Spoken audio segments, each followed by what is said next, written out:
नमस्कार, जय हिंद। आप सभी का स्वागत है आपका अपना चैनल ओपन क्लासेस में। आज के इस वीडियो में हम लोग देखेंगे कि इतिहास विषय जो कि सामान्य अध्ययन का सबसे हॉट टॉपिक है, हॉट विषय, हॉट सब्जेक्ट्स है, पीटी लेवल, मुख्य परीक्षा लेवल, इवन की ऑप्शनल जो लिया जाता है सिविल सर्विसेज एग्जाम में, उसके फाउंडेशन हेतु किस किस बुक से पढ़ाई की शुरुआत करनी चाहिए या किस किस बुक को पढ़ना ही चाहिए, जो अवश्य पढ़ना चाहिए और प्रश्न लगभग घुमा फिरा के उसी से आएगा। तो आज के इस वीडियो में आपको बताऊंगा कौन कौन सी बुक को पढ़ना चाहिए इतिहास विषय हेतु फाउंडेशन मजबूत करने के लिए एवं एग्जाम को फेस करने के लिए, चाहे सिविल सर्विसेज एग्जाम हो, यूपीएससी का एग्जाम हो, बीपीएससी का एग्जाम हो, एसएससी लेवल एग्जाम हो, रेलवे का एग्जाम हो, वनडे का कोई एग्जाम हो, सीटेट का एग्जाम हो, केवीएस, नवोदय, किसी का भी एग्जाम हो, जेपीएससी, जेएसएससी, रेलवे, एनटीपीसी, कोई भी एग्जाम दे रहे हैं, इतिहास सबसे महत्वपूर्ण विषय होता है। इवन बीपीएससी में तो 35 प्रश्न आते हैं, लगभग 35 से 40 प्रश्न आते हैं। और किस विषय से कितने प्रश्न आते हैं, तो जैसे कि मॉडर्न हिस्ट्री का, आधुनिक भारत का वेटेज सबसे ज़्यादा रहता है।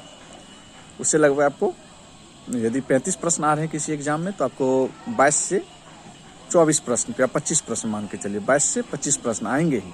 प्राचीन से 5 से 7 और आपको मॉडर्न से ये मिडावल हिस्ट्री से, मध्यकालीन भारत से आपके आ जाएंगे 2 से 4 प्रश्न। इसी तरह कभी कभी आपको विश्व इतिहास से एक आध प्रश्न, 1-2 प्रश्न आ ही जाते हैं, किसी भी लेवल के एग्जाम हो। तो फाउंडेशन हो, इवन ऑप्शनल के फाउंडेशन है, तो ये बुक को आपको पढ़ना ही पड़ेगा।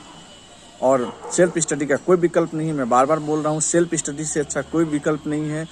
अंत में आपको आना ही होगा, चाहे लाखों हजारों रुपए आप कोचिंग संस्थान में, बड़े बड़े कोचिंग संस्थान में आप दे कर आएँ, बड़े बड़े नामचीन शिक्षकों को दे कर आएँ, लेकिन अंत में आपको पढ़ना ही पड़ेगा। अंत में आपको बैठ के सेल्फ स्टडी करना ही पड़ेगा, आत्मसात करना ही पड़ेगा। प्रैक्टिस प्रैक्टिस प्रैक्टिस, इसका कोई तोड़ नहीं है, कोई जोड़ नहीं है। इसके बिना सफलता तो मिल ही नहीं सकती है। यदि आप इस बुक शुरुआती चरण में हैं या मध्यवर्ती चरण में है, अपनी तैयारी के स्टेज में, फाइनल चरण में भी है, तो इस बुक को आपको पढ़ना ही है।